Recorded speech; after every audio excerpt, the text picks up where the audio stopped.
Alkisah, pada sebuah hutan lebat hiduplah seekor tikus mungil. Ia bertetangga dengan seekor beruang besar yang tinggal dalam sebuah goa. Si beruang yang sedang berhibernasi selama berbulan-bulan masih tidur pulas dengan suara dengkuran nyaring. Suatu hari, tikus mungil berkunjung untuk membangunkannya. Sebab ia tak bisa tidur sepanjang musim karena dengkuran nyaring si beruang. Pak Beruang! Halo Pak Beruang! Musim panas sudah tiba. Kau bisa bangun sekarang. Namun, si beruang tetap tidak bangun. Si tikus mungil datang kembali membawa sebuah trompet. Ia meniup trompet dengan nyaring. Tapi si beruang tetap tidak bangun. Ketika berkeliaran dalam hutan tanpa tidur, si tikus bertemu dengan beberapa kawannya. "Ada apa, tikus mungil? Mengapa kau bersedih?" Aku bingung teman-teman. Sepanjang musim dingin aku sulit tidur karena dengkuran beruang yang berisik. Sampai sekarang dia belum mau bangun. Mungkin singa bisa membantumu. Apa? Mengapa aku harus menemuinya? Karena suara auman singa sangat nyaring, sehingga bisa mengejutkan siapa saja yang mendengarnya. Meski tikus mungil agak takut dengan saran itu, ia tetap menemui singa si raja hutan untuk memohon bantuan. Singa sedang tidur di depan guanya. Tikus menjadi ciut nyalinya begitu melihat hewan buas itu, lalu memutuskan membatalkan rencana dan pulang. Namun tak sengaja ia menginjak cabang di depannya, membuat si kucing besar bangun, dan suara gemetar lirih sampai di telinganya. Wow, suara apa itu? Apa yang kau lakukan di depan guaku? Raja hutan, maaf telah membangunkanmu. Aku memohon bantuanmu. Kau bahkan terlalu kecil untuk camilan, tikus mungil. Mengapa aku harus membantumu? Wahai singa perkasa, kau harus membangunkan tetanggaku beruang besar karena ia tak mau bangun dari hibernasi. Aku selalu gagal membangunkannya. Karena aku kecil, suaraku tak nyaring. Namun sebuah auman darimu dapat mengatasi segalanya. Wow. Aku tak punya waktu untuk tikus kecil mungil tak berguna sepertimu. Aku ini Raja Hutan. Singa berlalu tanpa membantu si tikus. Ia menuju sudut di mana tak ada yang bisa melihatnya. Ia bersandar pada sebatang pohon lalu berusaha menggaruk tubuhnya yang gatal. Tubuhnya terasa sangat gatal, namun tak ingin ada yang mengetahuinya karena ia adalah si raja hutan. Di sisi lain, si tikus pulang dengan sedih ketika ia mendengar suara desahan dari tengah hutan. Ia menuju ke arah suara itu berasal dan ia melihat si singa. Singa itu berusaha menggaruk tubuhnya tanpa henti. Meski terlihat konyol, si tikus mendekati si singa. Begitu singa melihatnya, ia berhenti menggaruk. Namun masih terlihat tersiksa dan tidak nyaman karena rasa gatalnya. Pak Singa, ada apa denganmu? Aku tak tahu, tikus. Tak tahu. Tubuhku gatal sekali. Aduh.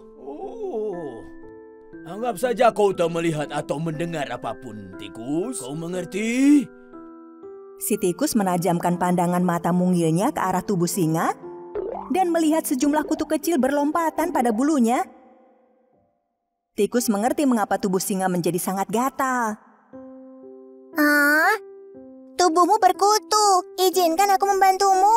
Wah, bagaimana kau bisa membantuku? Kau hanya seekor tikus mungil. Pergilah sana. Tikus mungil melompat ke atas tubuh singa, tak peduli dengan kata-kata tak sopannya. Apa yang kau lakukan? Turun dari punggungku. Tikus mulai merangkak di tengah bulu-bulu yang lebat dan kusut, lalu membuang semua kutunya. Namun ini justru memperburuk situasi. Singa mulai menggaruki tubuhnya dengan cakar. Singa tak kuasa menahan gatal. Ia menyandarkan tubuh pada sebatang pohon, lalu mulai menggesekkan tubuh ke kanan dan ke kiri. Aduh, hampir saja aku terlindas. Aku tak kuat. Semakin kau berlari di atas tubuhku, semakin aku gatal. Turun kau, tikus. Wow. Singa berlari menuju sungai. Ia segera terjun ke air. Tikus yang ada di punggungnya hampir tenggelam. Pak Singa, segeralah keluar dari air, aku bisa tenggelam. Singa keluar dari air, namun kemudian mengguncangkan tubuh untuk mengeringkan badannya. Guncangannya begitu keras dan cepat sehingga tikus nyaris tak mampu bertahan di atas tubuh singa ceroboh itu. Gatalnya sudah hampir dapat diatasi, Pak Singa. Tinggal sedikit yang di sebelah kiri. Si singa akhirnya berhenti bergerak. Tikus membuang beberapa kutu terakhir yang ada di tubuh singa. Bagaimana rasanya sekarang? Wah, rasa gatalnya sekarang hilang. Karena sudah kubereskan semua kutu di tubuhmu, Pak. Singa merasa malu karena ia tadi sudah bersikap tidak sopan. Saat kau minta bantuan, aku memandangmu rendah, tikus. Namun dengan segenap tenagamu, kau tetap membantuku keluar dari situasi sulit. Terima kasih. Sama-sama, Pak Singa. Ayo naik ke punggungku, ku antar kau pulang. Ketika tikus dan singa tiba di rumah tikus, mereka mendengar suara dengkuran nyaring yang berasal dari gua beruang. Suara apa itu? Mereka kemudian memasuki gua tersebut. Kau benar, tikus. Sudah musim panas, namun si beruang masih saja tidur. Singa si raja hutan mengambil nafas panjang, lalu mengaum nyaring di telinga beruang besar itu. Hingga bahkan lantai batu gua itu pun bergetar. Berkat auman yang kuat itu, si beruang akhirnya terbangun dan berlari keluar goa. Hah? Apa yang terjadi? Apa ada yang salah? Mengapa matahari bersinar terik? Apa sudah musim panas? Di mana? Ketika penghuni hutan menertawakan sikap linglung si beruang,